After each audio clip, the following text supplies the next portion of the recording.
The German Shepherd was named Shadow, not for how he followed, but for how he never left what mattered behind. A dark stripe ran from his muzzle down his spine, like ink spilled on parchment. He didn't bark unless it meant something. He'd survived 2 border skirmishes, 3 ambushes, and 1 winter in the Black Forest so harsh it split oaks like kindling. His master, Elias Vught, trusted Schatten more than any man he'd fought beside in the war. They were 30 meters from the edge of the Falkenwald when the wind shifted west. Schatten's ears twitched. He turned his nose into the dust, saddle heavy, sun-cracked, and paused mid-step. Elias reined in his horse, fingers brushing the rifle at his side. Schatten rarely broke stride unless something was wrong. The dog loped ahead through the thorn brush and hard earth. Elias clicked his tongue and urged the mare after him. They passed a rusted fence post, long severed from any boundary. A skull tangled in wire, a boot half buried in mud. This land was made of the forgotten. Schatten stopped. Elias dismounted slow, boots landing soft in dirt that still held the morning's chill despite the climbing sun. Schatten whined.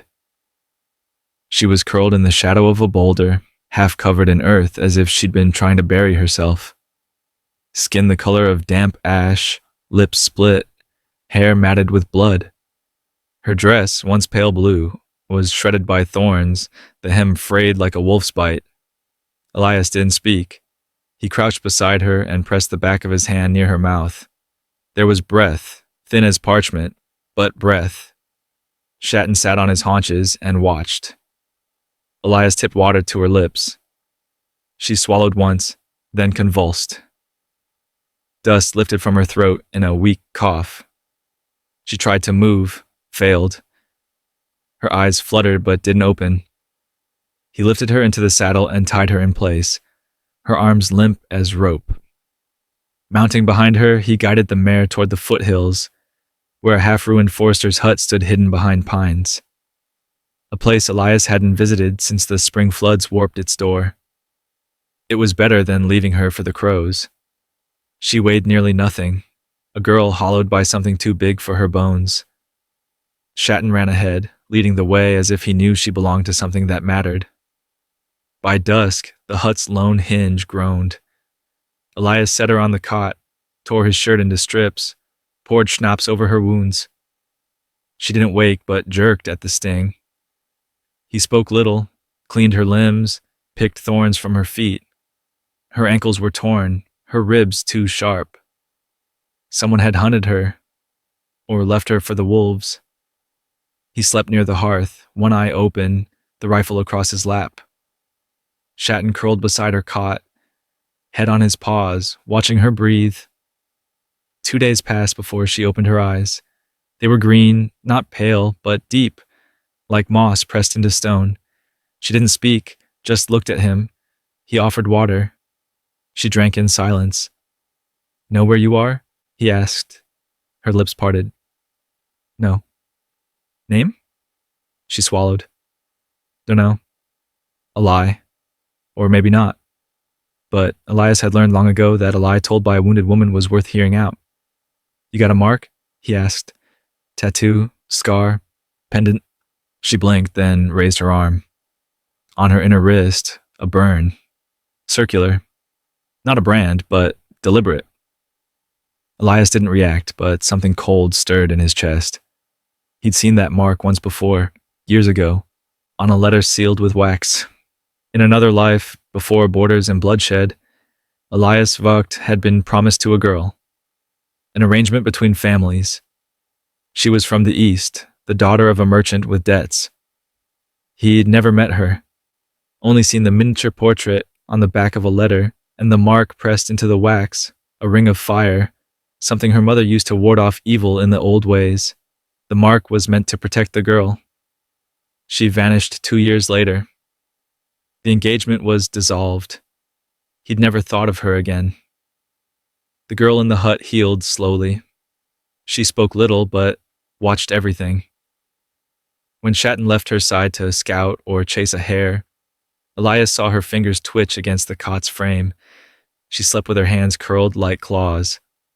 At night, she cried out, not words, but sounds. Names, maybe. Or memories she hadn't claimed yet. He didn't press. Not yet. One morning, she asked, "Why did you stop?" "Shatton found you." She looked at the dog. He looked back. "Why didn't you leave me?"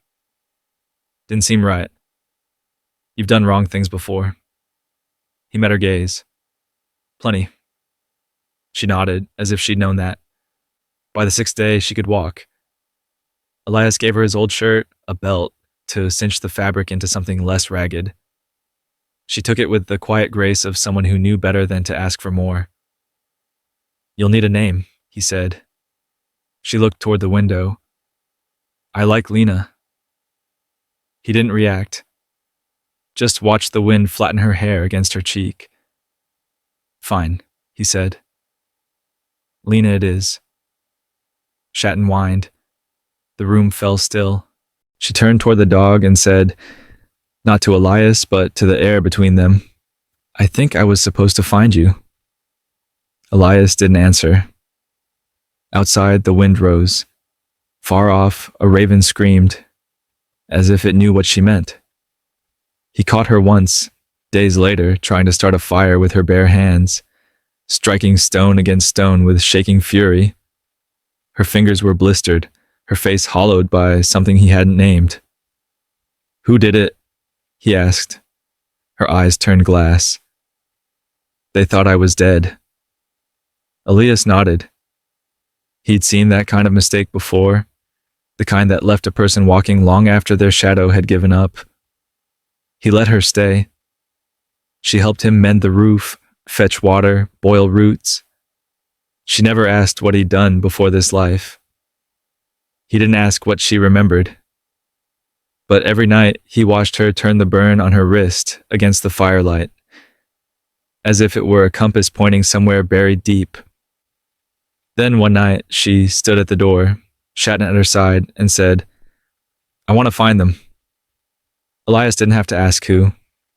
Shatton growled low. "I'll need a gun," she added. "Ever shot one?" "No." He opened the trunk. The revolver inside was his father's, a blackened Mauser, aged but lethal. He handed it to her. Her fingers closed around it as if she'd always known its weight. She looked at the burn on her wrist, eyes unreadable. "They thought I was dead," she whispered. "I want them to know they were wrong." And Elias knew then, it wasn't chance, not fate, not mercy, that had led his dog into that dust. It was the promise he'd never meant to keep, and the reckoning that waited with her name burned into it, like blood.